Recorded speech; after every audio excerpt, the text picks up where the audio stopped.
श्री गणेशाय नमः। जय जय श्री कृष्ण, जय जय श्री राधे। आइए भक्तों, आज हम जानते हैं माघ मास के कृष्ण पक्ष में पड़ने वाली षटतिला एकादशी। तो षटतिला एकादशी के महात्म के बारे में और इसकी कथा मैं आज आपको सुनाऊंगी। और उससे पहले हम जानते हैं कि षटतिला एकादशी तिथि कब आरंभ हो रही है। तो षटतिला एकादशी तिथि आरंभ हो रही है 24 जनवरी 2025 को रात्रि में 7:25 पर, और ये समाप्त हो रही है महाराज 25 जनवरी 2025 रविवार को रात 8:31 पर, रात्रि 8:31 पर यह समाप्त हो रही है। तो उदया तिथि के अनुसार हमें जो है 25 जनवरी रविवार को ये व्रत रखना है षटतिला एकादशी का। और इसका पारण होगा महाराज 26 जनवरी 2025 को प्रातः, पारण का समय जो है वो रहेगा प्रातः 7:20 से 9:34 तक इसका पारण का मुहूर्त रहेगा। तो ये है षटतिला एकादशी का तिथि का समय व्रत का। और अब जो है हम सुनते हैं इसका महात्म। तो एक समय जो है दालभ ऋषि ने पुलस्त ऋषि से पूछा कि हे मुनीश्वर, मनुष्य मृत्यु लोक में ब्रह्म हत्या आदि महान इतने बड़े बड़े पाप करते हैं, दूसरे के धन की चोरी करते हैं, दूसरे की उन्नति को देखकर ईर्ष्या करते हैं, परंतु फिर भी उनको नरक प्राप्त नहीं हो रहा, उसका क्या कारण है? वह न जाने कौन सा अल्प दान या अल्प परिश्रम करते हैं जिनसे उनके सब पाप नष्ट हो जाते हैं। देखिए महाराज, कितने बड़े बड़े पाप इस एकादशी के करने से नष्ट हो जाते हैं। तो ऋषिवर यही पूछ रहे हैं। तो आगे कह रहे हैं, यह सब आप कृपा पूर्वक कहिए। इस पर पुलस्त महात्मा बोले, हे मुनि, इससे संसारी जनों को बहुत लाभ होगा ये सुनने से। कहते हैं मुनि श्रेष्ठ कह रहे हैं कि इंद्र आदि देवता भी नहीं जानते कि आपको यह मैं जो ये गुप्त भेद बताने जा रहा हूं, इसको इंद्र आदि देव भी नहीं जानते हैं, इतना गुप्त भेद है ये। तो ऋषिवर कह रहे हैं कि माघ मास आने पर, माघ मास के कृष्ण पक्ष में षटतिला एकादशी आने पर मनुष्य को स्नान आदि से शुद्ध रहना चाहिए। और वैसे तो पूरा माघ मास ही महाराज ये भगवान विष्णु का मास बताया गया है। इसमें पूरे माघ मास में आने पर मनुष्य को स्नान आदि से शुद्ध रहना चाहिए और इंद्रियों को वश में करके काम, क्रोध, लोभ, मोह, ईर्ष्या, अभिमान आदि को त्याग देना चाहिए। इनका सम्मान भी नहीं करना चाहिए। उसके हाथ, उनको जो है चाहिए कि वो हाथ पैर धो करके पुष्प नक्षत्र में गोबर, कपास और तिल मिलाकर के उपले बनाए और उन कंडों से जो है 108 बार हवन करें। और यदि उस दिन मूल नक्षत्र हो और द्वादशी हो तो नियम से रहें। स्नान आदि नित्य क्रिया से शुद्ध होकर भगवान श्री हरि का, भगवान विष्णु का पूजन कीर्तन करना चाहिए। देखिए, और कहते हैं कि एकादशी आने पर, माघ मास में एकादशी के दिन व्रत करें और रात्रि में जागरण और हवन करें। और उसके दूसरे दिन जो है धूप दीप नैवेद्य से भगवान की पूजा करें और खिचड़ी का भोग लगाना चाहिए पारण में। उस दिन कृष्ण भगवान का पूजन करना चाहिए। उनको पेठा, नारियल, सीताफल या सुपारी सहित अर्घ्य देना चाहिए।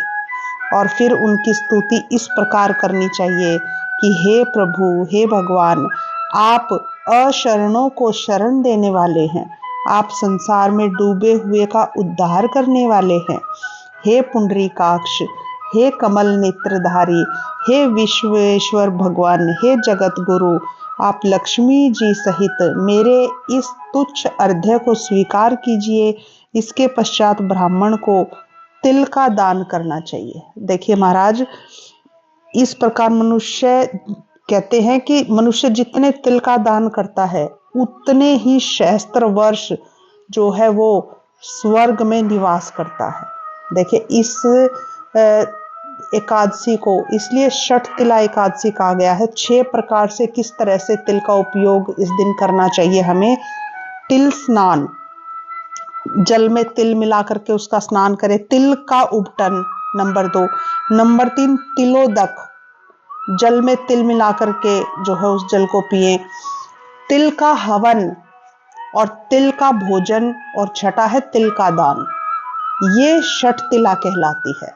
6 प्रकार से तिल का उपयोग जो है वो षठ तिला एकादशी में जो है किया जाना चाहिए।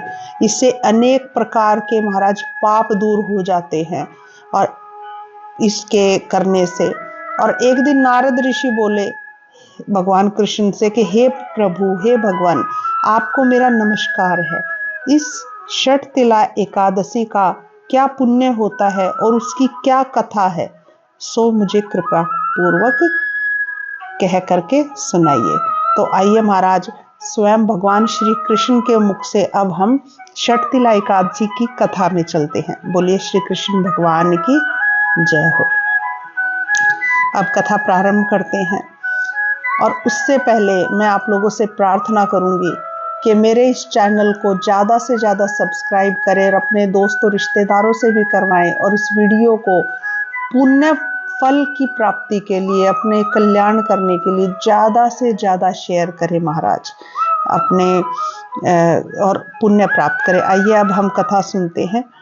षठ तिला एकादशी की कथा। श्री कृष्ण भगवान बोले, हे नारद, मैं तुमसे आंखों देखी सत्य घटना कहता हूँ, ध्यान पूर्वक सुनो। प्राचीन समय में मृत्यु लोक में एक ब्राह्मणी रहती थी। वह सदैव व्रत किया करती थी। एक समय वह 1 माह तक व्रत करती रही। इससे उसका शरीर अत्यंत दुर्बल हो गया। वह अत्यंत बुद्धिमान स्त्री थी, परंतु फिर भी उसने कभी भी देवताओं तथा व्रतों से अपना मन अस्थिर नहीं किया। इस प्रकार मैंने सोचा, भगवान स्वयं कह रहे हैं कि मैंने सोचा कि ब्राह्मणी ने व्रत आदि से अपना शरीर शुद्ध कर लिया है और इसको वैष्णव लोक भी मिल जाएगा, परंतु इसने कभी अन्न दान नहीं किया है। इससे तृप्ति होना कठिन है। ऐसा सोचकर मैं मृत्यु लोक में गया और उस ब्राह्मणी से अन्न मांगा। वह बोली, हे महाराज, आप किस लिए आए हैं? मैंने कहा कि मुझे भिक्षा चाहिए। इस पर उसने मुझे एक मिट्टी का पिंड दे दिया। मैं उसे लेकर स्वर्ग लौट आया। कुछ समय बीतने पर वह ब्राह्मणी भी शरीर त्याग कर स्वर्ग आई।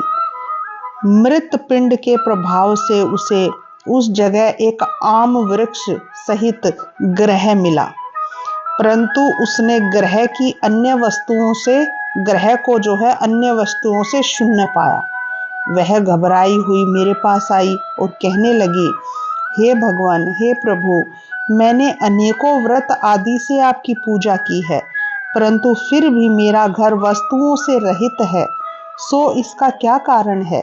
मैंने कहा, तुम अपने ग्रह को जाओ और देव स्त्रियां तुम्हें देखने आएंगी। जब तुम उनसे षठ तिला एकादशी का पुण्य और विधि सुन लो, तब ही द्वार खोलना। भगवान के ऐसा वचन सुनकर वह अपने घर को गई, और जब देव स्त्रियां आई और द्वार खुलवाने लगी, तब वह ब्राह्मणी बोली, यदि आप मुझे देखने आई हैं तो षठ तिला एकादशी का महात्म कहिए। उनमें से एक देव स्त्री बोली कि सुनो, मैं कहती हूँ। जब उसने षठ तिला एकादशी का महात्म सुनाया, तब उसने द्वार खोला। देव स्त्रियों ने उसको सब स्त्रियों से अलग पाया। उस ब्राह्मणी ने उसको सब स्त्रियों से अलग पाया। उस ब्राह्मणी ने भी देव स्त्रियों के कहे अनुसार षठ तिला का व्रत किया, और इसके प्रभाव से उसका ग्रह धन धान्य से भरपूर हो गया। अतः मनुष्यों को मूर्खता त्याग कर षठ तिला एकादशी का व्रत करना चाहिए।